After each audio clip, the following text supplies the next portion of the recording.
দাঁড়িয়ে সার সংগ্রহ না করতে হয়।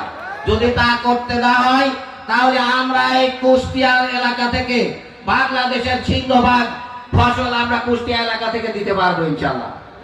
মাননীয় মন্ত্রী, আপনি এই কুষ্টিয়া ঝিনাইদহ অঞ্চলের অভিভাবক হিসাবে আমাদের মাঝে এসেছেন।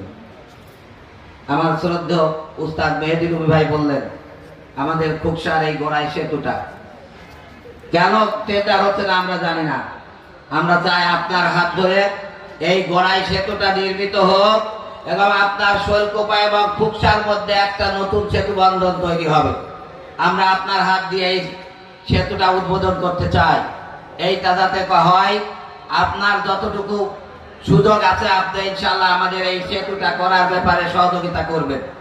সেই সাথে আমি বলবো আমাদের এই খুকসা কুমারখালী তাঁত শিল্প এলাকা, আমাদের কুমারখালী কাপুরিহাটটা বাংলাদেশের দ্বিতীয় বৃহত্তর কাপুরিহাট ছিল, কিন্তু বিভিন্ন রাজনৈতিক দামাদলের কারণে কাপুরিহাটটা টেন্ডার বিক্রি করে রুম করে বিক্রি করে দিয়ে কাপুরিহাটটা সংকুচিত করে ফেলে দেওয়া হয়েছে।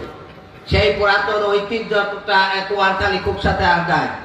যেখানে কাপুরিহাট ভালো ছিল, খুকসা কুমারখালীর জনগণের ব্যবসা ও প্রতিষ্ঠান ভালো চলতো। কাপুরিহাটটা আজকে ধ্বংসপ্রায় হওয়ার কারণে এই এলাকার ব্যবসায় চরম মন্দাভাব চলছে।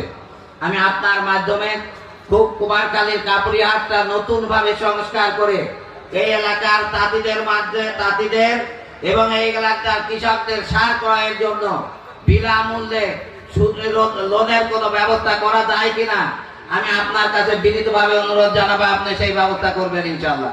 সেই সাথে এই খাল খননের মাধ্যমে আমরা যে নতুন বিপ্লব সূচনা হয়েছে, শুধু এইটাই নয়, আমাদের আর একটা খাল আছে বরুলিয়াতে, যেটা কয়েকটা ইউনিয়ন পেছে পানি ও জলাবদ্ধতা দূর করবে। সেই খালটাও যাতে খনন করা যায় এই ব্যাপারে আপনি চেষ্টা করবেন। সেই সাথে আমাদের শহীদ আবরার ফাহাদের নামে আর একটা ব্রিজ হওয়ার ব্যাপারে গোড়াইঘাট এবং বড় বাজারের একটা ব্রিজ হওয়ার ব্যাপারে আমরা প্রচেষ্টা চালিয়েছি।